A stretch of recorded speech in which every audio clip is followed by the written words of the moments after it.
Waaqayyoon galateeffadhaa arjaadhoo arjummaan isaas bara baraan yoo faaruu 135 lakkoofsa 1.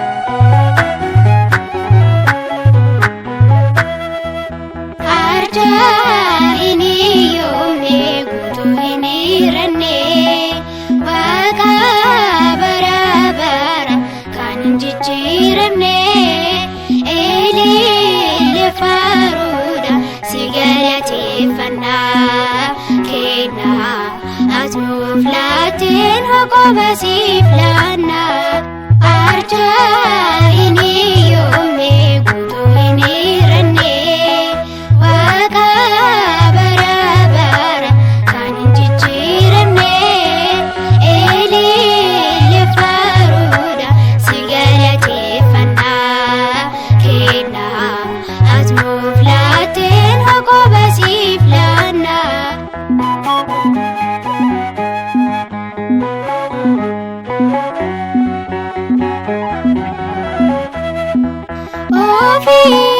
Katane fulaken dabanu kol lotas tane makake wamanu ati bisnan mane umri kenya kana atwanu yam tef kuno sifarfana arja ini yome gutu ini rene waka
Thank you.